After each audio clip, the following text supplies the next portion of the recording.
What's up, my loves? It's your girl Diamond, and I'm back with a brand new season of Real Housewives of Atlanta. I am so happy they're back. I know I'm late, but when I tell you I was so happy this season is back, and their opening for the season was great. A banger. We're gonna have a lot of mess, a lot of good times this season, okay? First of all, let's get into the new promo pics and the new entry to everybody in the season. I'm loving the new look. The budget was budgeting, okay? So, first we get into the scene with Sheree and Martell. We don't need the backstory. We already figured how they met. They met through a mutual friend. Was it Carlos? Let me know. And they really enjoyed being in each other's company. Now she had to play it off like he's another reality show. He lives in Huntsville, Alabama, but they've been having multiple weekends together in Atlanta, and she would love for him to move closer. Really, though. But he can't do that. How's he going to be there for his kids? You want him to move closer away from his kids? Interesting. Um, when Martell came, he came in his suit that he wore for his Upscale magazine. So at that time, the Upscale magazine event for Love and Marriage Huntsville was by the time he traveled to Atlanta to see Sheree. Okay. And I don't know if the cameras caught them kissing, but the way that I heard it and she wiped off her lipstick, I said, Martell made a way for the cameras to not catch the kiss to make so and so jealous or someone who he wanted to have jealousy from. I don't know. But to me, Sheree already gave her press tour about Martell isn't the same kind of man that we see on TV. He has done nothing but be respectful, and that she's very happy, and that she did not give up on love. Sure, Sheree, I think you betted on Bravo fans to not watch Love and Marriage Huntsville. You bet on a lot of people who doesn't watch anything on the own network to not know what Martell did. But contrary to belief, what Martell did has been very popular in the streets lately for the last couple of years. We will never forget what he did. It will always be brought up what he did and what he has continued to do. But either way, she had a chef come in to cook for them. Martell knew his way around the house. Like, he's definitely been there before. He wanted to change his clothes, and they had to do a whole slow motion reel of him taking off his clothes, putting on new clothes. I'm like, yes, Martell is a very handsome, attractive man, but I feel like all the bullshit he's done, it made him unattractive to me. I can't see nothing past the things he did in order to look at his physique and still feel something, because I feel nothing. And, Sheree, she likes what she sees. What doesn't she like about Martell? His arms, his physique, his shoulders, and that he exhibits big dick energy. That's all he can do. Either way, the producers are trying to get her caught up by saying, is he good and bad? It's a yes, but she ain't gonna say nothing. Now, sex was already on Martell's mind when he saw the woman coming in, who was the chef. He assumed, oh, it's that kind of party. I see where your mind is at.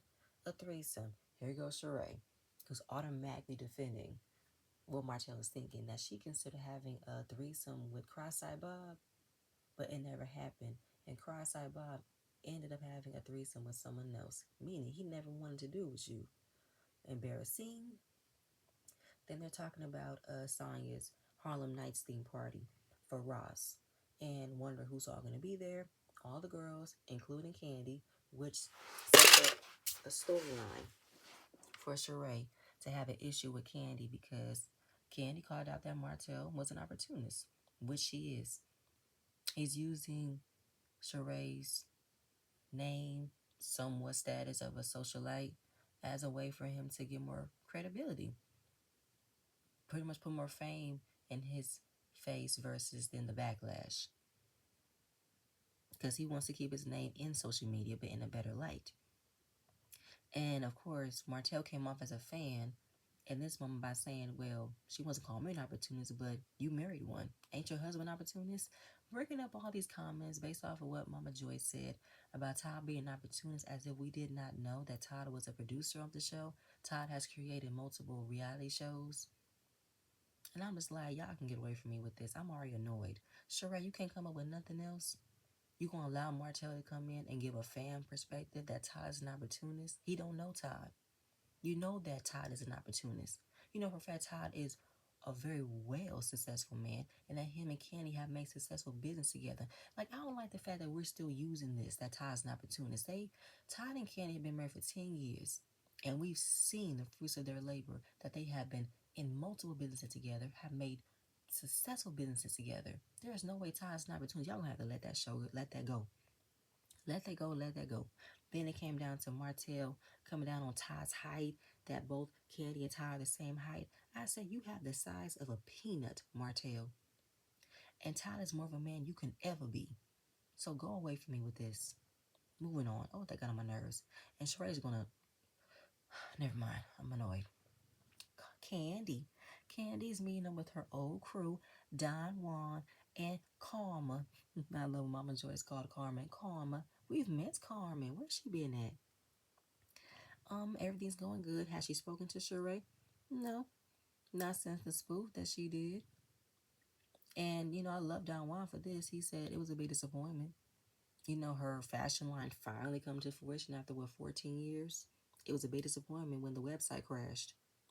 Sheree wants to defend the embarrassment by saying they loved her so much they crashed the site. How could they love your product to crash the site? Girl, that means you didn't pay someone good enough to keep the website up. That's what happened. And with the people who are in her life that can give her advice, she don't want to take it. That's what Candy said. Candy has tried to give Sheree the advice, the knowledge of how to run a business. This is what you should do. And Sheree don't want to hear it.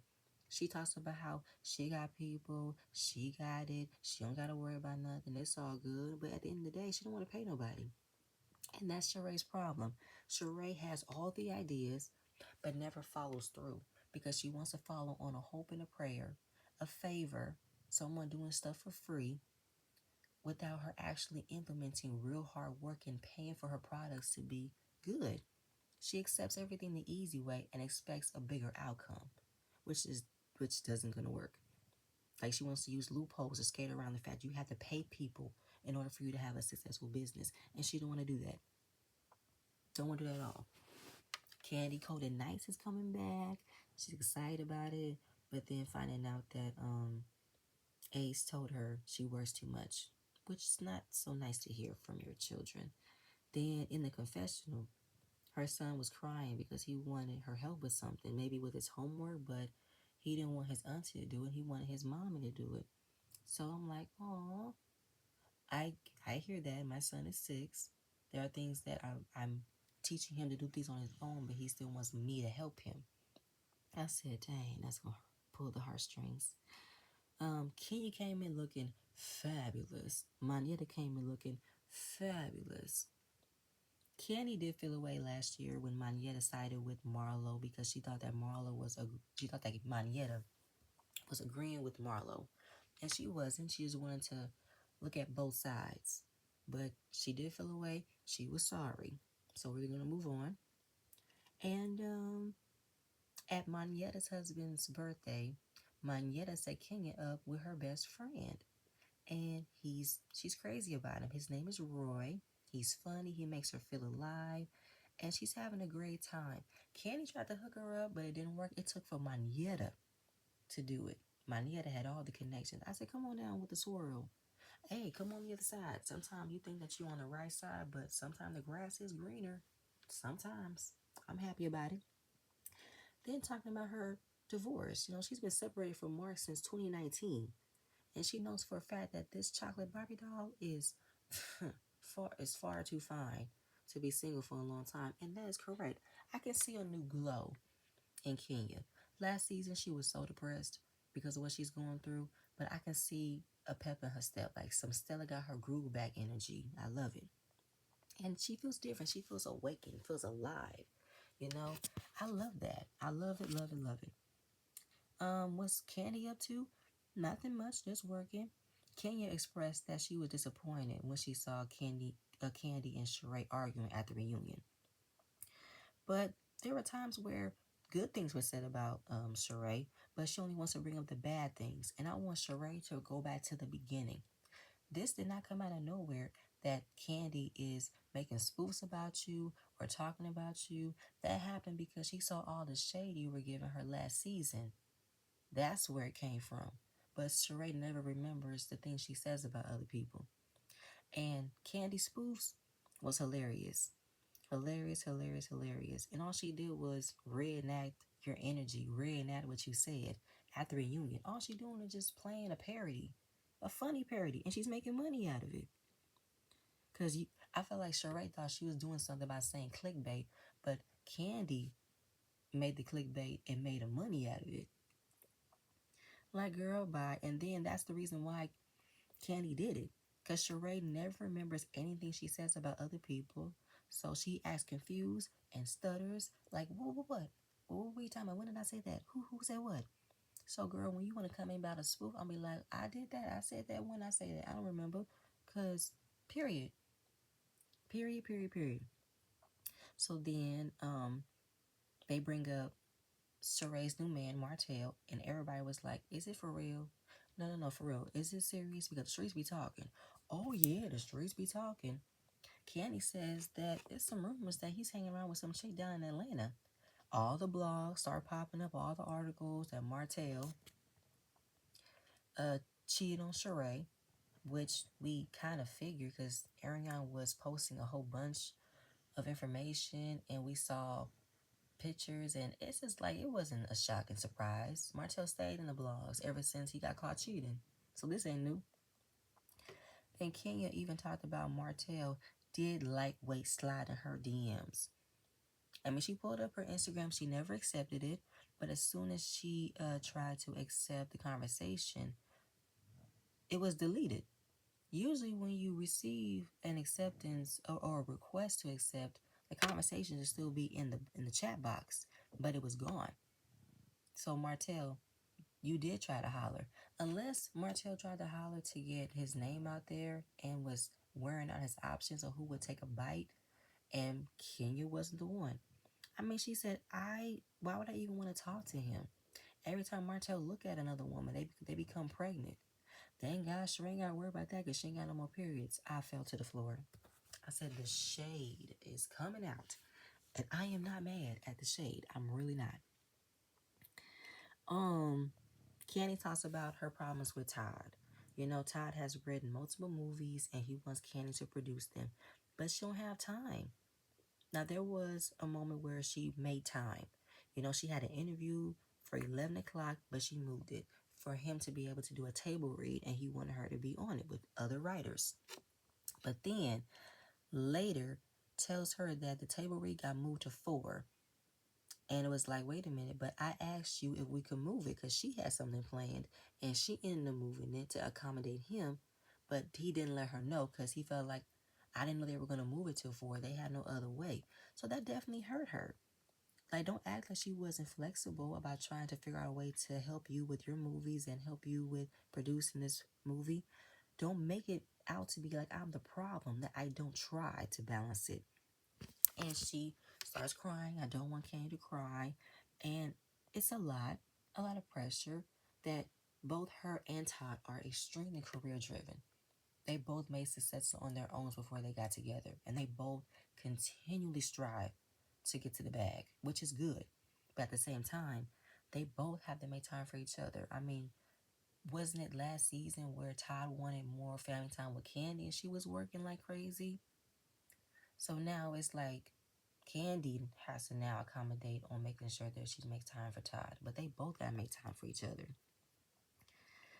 And Kenya tells her, listen, my sister, I do not want you to be in divorce court like me. You have to make time for your husband. And I can definitely understand that because you can get so focused on this, and this, and then you lose out on this. But if you guys both prioritize on having time for each other, where you guys do pause on getting the bag for a little bit. I mean, y'all both are rich. Y'all both got money. You know what I'm saying? It wouldn't hurt to rest for a little bit, not get the next job or figure out the next business venture. It wouldn't hurt. And I mean, that's more than, more is going to come. But I was feeling for Kenny in this moment. Moving on. Excuse me. We got Saya. Saya's at home with her husband, talking about his 40th birthday coming up. And, Sonya is still living at home with all her family members, her mom, her dad, her sister and her husband, her two nephews, along with her, Ross, and their son. So the venue that was originated for the party got canceled, but they found a new one. He's excited, turned the big 40. The theme is Harlem Nights. He loves to gamble. He loves cigars. And Harlem Nights was the theme. In this scene, we also found out that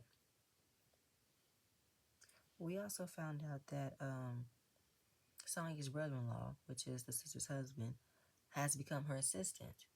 And he's having a hard time getting his footing in real estate. So he is a realtor, but he's having a hard time selling homes. And I'm like, really? Atlanta is thriving in the market. Who are you not talking to? But Sonya figured if he worked for her, then he could network and end up getting some business in real estate. But seeing that Sonya does everything, says yes to everything, wants to be a part of everything, he's like, man, you want to do a lot. But that's the life as an assistant. You do what the artists do. You do what the boss tells you. And if it's an outrageous request, you follow through. But I think the sister have maybe looked at Sonya, maybe taken advantage of that, and maybe got a little bit too overbearing with her husband being the assistant. Because she even said that Sonya doesn't respect boundaries. You're always finding something for him to do when you can't even let him eat his dinner. So I'm like, okay, what's the background from that? Because if you're done for the day, you've had all of your, interviews and meetings all lined up and done, there's nothing else for you to do. If you give him an odd job about going somewhere where there's nothing that you need just for him to do it, then that's fucked up. And I hope you're not taking that much advantage because he is there and he's able to do the things he wants for you to do, for him to do for you. I mean, if the day's over with, why are you trying to have him figure out something else to do? And another example of Sonya not respecting boundaries is how her sister raised her children. Her sister has developed a schedule for her kids to eat at 6:30. Sonya came in not paying attention or not thinking that she has any boundaries to respect by telling the kids to go outside and play, which makes the sister feel like I am wrong for implementing a routine and you can just wave your hands and say, go play, go play, go play. I'm like, yeah, that's not gonna work for me. Like, if I have a schedule put in place for my kids, don't disrupt that schedule. But that can also mean you guys need your own place. I don't know how y'all expect to live there, but then I'm looking at from last season, if I remember, Sonya wanted her family to live with her because she wanted to have that close knit family, have that village, especially if she needs help with Deuce and everything. So, are you hindering your family from leaving because you want the help? I just want to know. I mean, another time that Sonya might overstep boundaries if she comes home late at night and her sisters already put her kids down, she's down for the count. She'll text her and say, "Can you cut off my wig?" I'm not doing that. Cut your own wig off. I'm tired. Like, mm-mm. So does Sonya think that she can't get checked for her being a little bit overbearing and not respecting boundaries? But Sonya looked at it as I'm the one that pretty much supported them. If it wasn't for me, they wouldn't have had these opportunities. Her mother managed her, her father coached her sister did her hair. So I made all of this possible for you guys to be in the position that you're in. I said, okay, I got that. Sonya's sister even said when Sonya was running track, she was the priority. But now she's not running track no more. It ain't about you. Is she having a hard time coping to that? It's not about her. Like, they all have their own lives. Your sister has children. Your sister has a husband. You have a husband. You have children. Your parents got their own lives. I hope you don't expect for them to still follow you around to be there for your success when you are doing it on your own. Like, what do you want them to do? So, yeah, I just want to know more from that because I was kind of like up and down with Sonya's pretty much bragging that I'm the one that gave y'all this. Y'all ate off of my talent to run fast, of me being a 4-time Olympic gold medalist. So I just you guys, be grateful for what I've given you. There's a way you can do that, but if you're gonna reward that by being a little bit too much, by taking a little bit too much power, being the boss of your brother-in-law, that might need to be a reality check.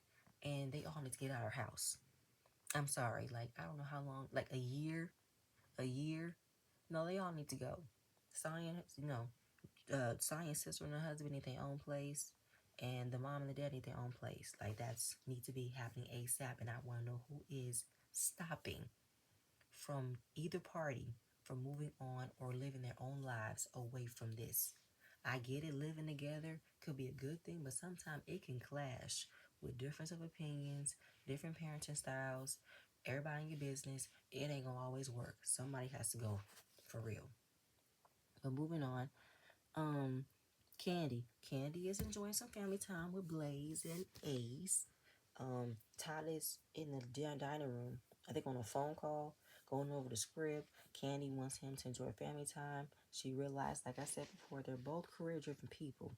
They both, try to make as much time as they can for family. And she's trying to put the priority in now. And she wants Todd to do the same. I say, Candy, don't do it now because you're preparing dinner to say you want family time. Show it more. Don't just use this moment after you just complain about it. And, he's just trying to get the script going. And she's like, I just want time for my family. I'm like, okay, we're going to find out more. Hence, this is also funny. I just thought about it. Marlo did an interview by saying that Candy's life doesn't get shown or what she's going through. It's always her chasing the bag, but we just got a glimpse right now. We've always seen glimpses of Candy's life or what she's going through. This is something I resonate with. This is community, not community. This is relatable. Figuring out how to balance being a wife, a mother, a husband, a father, business partners. Relatable. This is something that a lot of people go through on a day-to-day basis. So Marlo can miss me. And speaking of Marlo, here she comes. Her nephews are preparing for Taco Tuesday, and we find out that their mother was released from prison, and she hasn't spoken to Marlo or the boys. So I guess that means that the boys are now permanent living with Marlo. She is their legal guardian, and they're not leaving. They have a new life coach that came and saved her life. She wasn't getting any help. They've been living together for 3 years now. Marlo is now trying to place the blame on the fans, meaning us and everybody else, that we took what she said wrong by saying that she did not mean the way that she said, I kicked the boys out. I said, Marlo, don't play with me. You meant what you said when you kicked those boys out and tossed them out to your sister, who already had a house full of children in a small ass space. And how no one would ever let me live that down. I made one mistake and I can't get away from it. You goddamn right, Marlo. You want to change the narrative, how people that we twisted your words, we twisted what you meant. No, you knew exactly what you meant, and we will never let that go, Marlo. You will always, from now on, get the backlash. How you kicked those boys out because you wanted a break, because you was not prepared to be a legal guardian, and you want to shoot down all the other mothers who don't get that luxury to take breaks when they want to being a mother. You were selfish. You were thinking of yourself, and you wanted to get back to what you wanted to do, which is take care of you. You wasn't ready to take care of no other kids that you weren't prepared for. But anyway, just talking about the mission statement of what they want as a family and coming up with gentle parenting, but also don't be too gentle, still be hard. Have that balance, different from what her mother did. Her mother would tell her what to do, send her to her room. But she implemented that same thing with the boys. The boys didn't do what she wanted them to do, so she kicked them out. But now she wants to switch it up, be a listening ear, but also be a firm parent at the same time. Be that firm Monty. Create schedule where you guys will have quality time and have deep conversations. You know, that was it. That was it. Sheree. Sheree setting up a workout with Sonya, and we saw one of Sheree's She by Shein outfits. $274 for two-piece jogger. You must be out your mind. It was a cute jogger either way, but ain't nobody buying 200. No. And I feel like, are you going to be the only one supporting your brand, Sheree? Is anybody else going to get some product from She by Sheree? Are they going to get more than what Andy got, which is a $250 sweater? Let me know, because I feel like that is too. I could get that for less than that. Way less than that. They could probably have that two-piece jogger set at Target for $35. That's embarrassing. I'm sorry. It's nobody's buying this shit.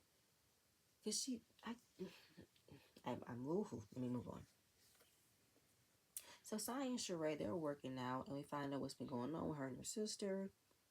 And oh, before she can get more into it, doorbell rang. This one we meet Courtney, the new housewife. Um, Courtney's kids and Sheree's kids went to school together, and she says that Courtney is not a fake person. She calls things out. Instantly, Sonya likes her. I said, okay, the face is coming in. Because I didn't like Courtney when she walked in, especially with them thigh-high boots. But Courtney has a marketing brand and a jewelry brand. Cool. So, who knows Courtney? Or who does Courtney know? She said she hung out with Marla briefly. All the girls are invited. And Sonya, you became a disappointment for me again. When you want to say, well, Drew's coming, but Ralph RSVP, I got time to deal with Drew. I said, Sonya, I'm not doing this with you this season. This is your second season. You're gonna have to you're gonna have to come back different than you came the first season, because I still don't get what was the issue with Drew. I already figured out that you saw what happened last season with Drew, and you didn't want to align with her. You wanted to find an issue or wait for someone to have an issue for you to have an issue. It gave follower vibes where you did not have a clear communication to have a reason with Drew. Either way. Courtney talks about not really knowing Candy, but being around similar circles. And to me, Courtney is another plant of Sheree. Because Sheree always has to have somebody coming in and fight for her battles, have an issue with someone, and she looks as if she has nothing to do with it. Like Fathom from last season. Fatum, Fathom, her, when she came after Drew for no reason, because she didn't get along with Sheree. And that's some bunch of bullshit. I said, Sheree, come up with something else. This is too obvious that Sheree cannot come after Candy and have an issue organically. She's going to bring other people to do it for her. Again, Courtney doesn't know Candy, but yes, she heard that Candy's been going around saying that they're friends. Courtney's like, I'm not desperate for friends. I'm not desperate for friends. But I'm like, why are you concerned about this? Why are you concerned about that? I said, this is so stupid. This is so freaking stupid. You mean to tell me we're going to have an issue about Candy calling people, asking, are we friends? Or did she say we're friends? Candy got so much more on her time, or so much better to do with her time, than to call someone else to say, hey, did you know me and her are friends? That's what she said. This is so fucking stupid. Then here goes Sheree, setting up her storyline that Candy has a lot of time on her hands because she is feeling a way about Candy, using that skit from the reality show, the reunion, to make money out of it. And Sheree didn't think of it first. Because then she wants to say, was it this moment she said it? Oh, right. I said, she said, Candy's has so much time talking about me, but when she doesn't have time talking about me, she's either eating or sucking dick. I said, the fact that you want to say that in a confessional, Sheree, proves to me that you wrote that note at Brooklyn's tea party, and you're still too chicken shit to say it. Sheree's on her confessional gangster this season, and I want every single clip of everything that she said aired out on that show, because Sheree is not a fan. I mean, not a friend to nobody. Now, Sonya said something by saying that her and Candy are cool, and that's my girl. I said, okay, Sonya. So we're looking at the final touches for the party. Her cousin was the party planner. Sonya had a $40,000 budget but ended up spending $100,000 because she wants to make up of her last lackluster party last season. Drive V patties and party set decor. I'm like, was it $100,000 or are you trying to say it was? I need receipts. Marlo's getting ready for the party, wondering has she seen Candy.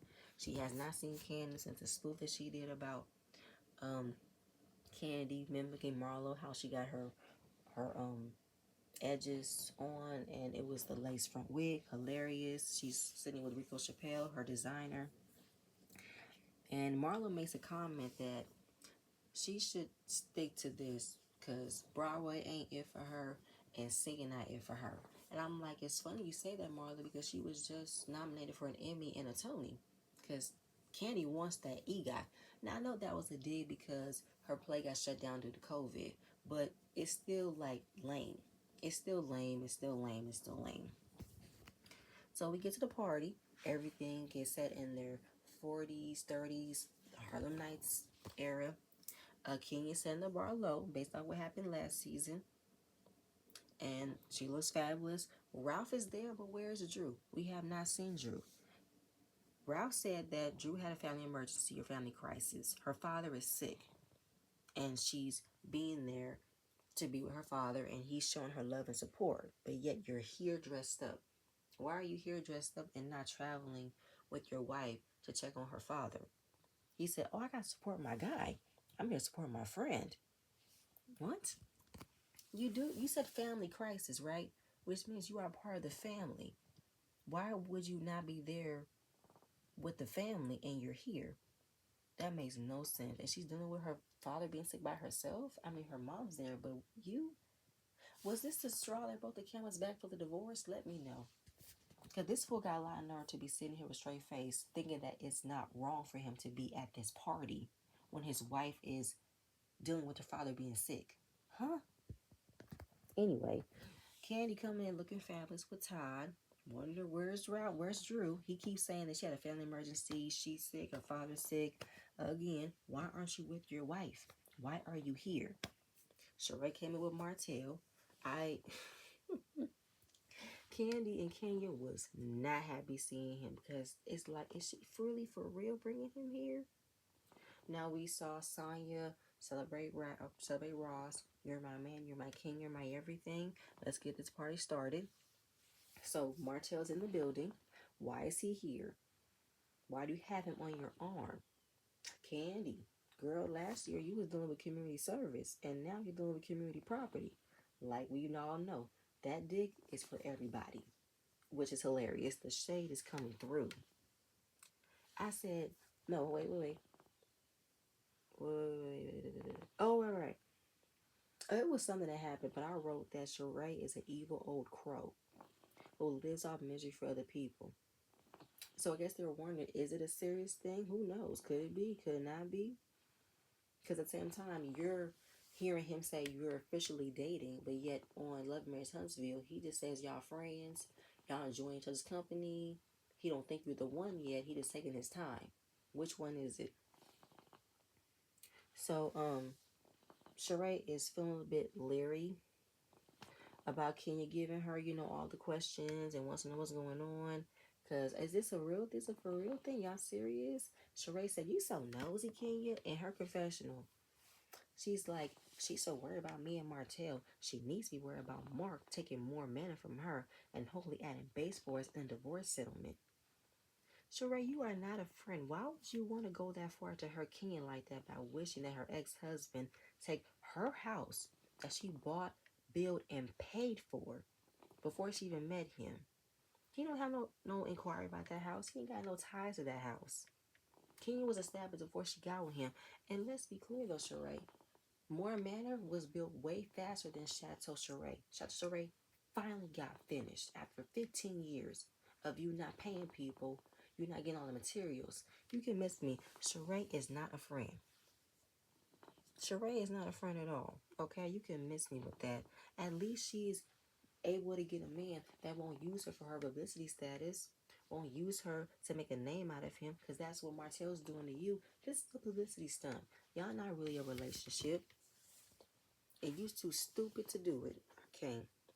And Kenya, I love her so much because she's like, Sheree needs her own spinoff. It's called Watch Me Date These Dumb Dudes. Right. You looking dumb next to a heat lamp waiting for Tyrone, and you're now looking dumb with Martell on your arm, knowing this man's playing you. But you would rather deal with having a man and not having no man at all, because you don't want to be humiliated again. Newsflash, you already are. Insert clown face.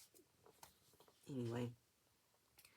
Here comes Marlo, bringing the mess. Sonya carrying the bone like she did last season.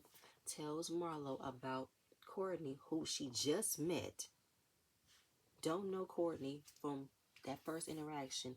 Is telling Marlo that Courtney heard from her friend that Candy was calling around telling them that they're friends. And I'm so confused. Which one is which? Is it Candy telling everybody that they're friends? Or is it Courtney saying that Candy said that we're friends? I don't know. I'm so confused. I'm so confused. Either way, it sounds stupid. So she talked to her business partner who told her about it. And, you know, the whole thing about her and Candy, I don't want to, like, do I look like I'm desperate for friends? I don't know. You seem very desperate to make this a moment, though. You could be desperate because this is such a stupid argument or a stupid reissue, whatever it is. So Kenya, Candy, and Mania are talking about where on the street is. He's been kicking it with someone in Atlanta. I think Candy knows who that person is. You think Sheree know about it? You think he told her about it? Or do you think this is just a physical thing? Like, are they just having sex, having fun? Or is it serious? I don't know. We got to help our girl out. I want to help her. Let Sheree fall flat on her face like she does every time. Nobody should save her. Let her figure it out. Let her do it. Let her do it. Courtney is giving me the energy that she wants the problem with Candy. You automatically want to have an issue with Candy because you misunderstood or you overreacted to someone saying that she said y'all were friends. She called around. Like, it's so stupid. Candy gave the answer to what Courtney was saying. She knew Dina. She don't know Courtney. Dina's from the music industry. Someone asked her if she knows Courtney. She said, I don't. Seen her a couple times, but I wouldn't even remember her if I saw her again. Which, like, it's no shade, it's just facts. And that literally solidified everything. She was asked, does she know you? She don't. She knew the friend you were with, and that was it. But Courtney just kept on adding too much with not knowing her, flipping it. Someone says, you said we were friends. And I'm just like, Courtney, sit down. Candy is peeping the energy. Courtney bouncing up and down like, I did say this, but I never said this. And blah, blah, blah. It's just giving energy for no reason. Her energy is so high pitched. It's annoying. Like, you're trying to get a reaction for no reason. Mania is checking with Sheree. Like, the last time we talked about that embarrassing moment with Tyrone, and I just want to make sure, are you okay? Is this okay?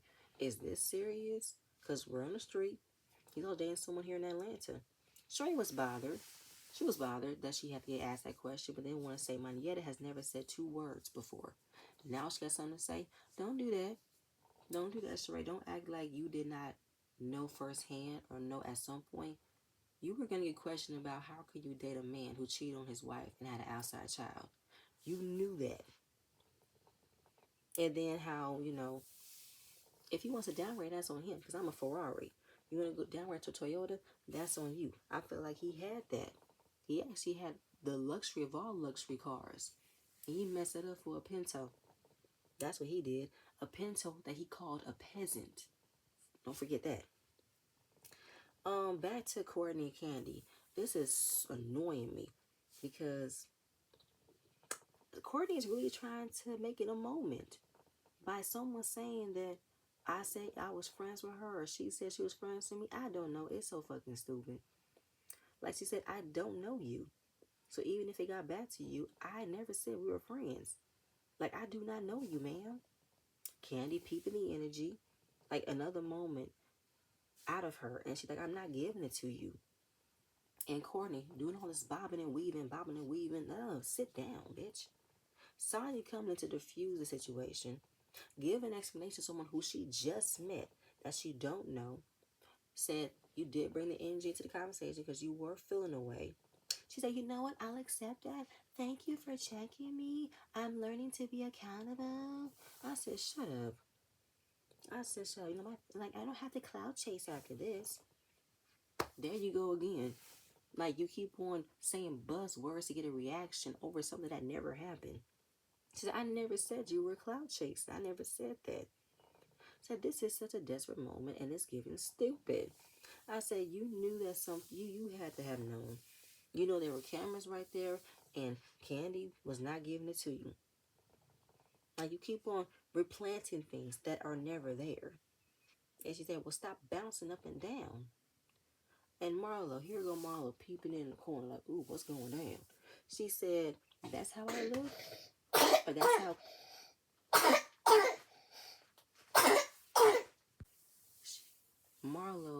making sure she's got a good eye and a good ear of everything, is wondering, is that how Ken look when she's mad at me? Yes. Because at the same time, though, Marlo, you want to say you didn't have nothing to do with it? You actually did. You put a battery in Courtney back to confront Candy at this party. And you want to make sure you within an earshot and a good close look of how everything came about. So you definitely partaking in the mess coming out. You did. Candy said, "Can you stop bouncing? Stop bouncing at me." They're telling her to calm down. Don't tell me to calm down. I'm about to headbutt this bitch. Tired all Maggie on standby. Back over with Kenya. She's coming in like a friend, saying that Martell tried to DM me. I just wanted to let you know. Not saying that he was howling at her, but yet it's kind of a coincidence. This man wants to reach in my DMs, and he's here with you. Are you looking at how he pretty much will talk to any woman who give him attention? And since Kenya did not give him attention, he went to you. Just making sure you're checking yourself, girl. Checking on who you're actually with. And Sheree wanted to see the DMs, and then she called Martell over to get his explanation. So, Kenya said, "I look too damn good in this dress to be rolling around with She-Man over here." And that was to be continued. The next episode, we're going to still get the argument between Courtney and Kenya. And then we're going to get to Kenya going off on Martell. And I cannot wait. This first episode was everything. The shade had me on the floor. The energy had me on the floor. The storylines are opening up. I'm excited for this season. I really am. But y'all, that's it. That's all I have. Please stay tuned for my next video, and I'll see you guys later. Bye.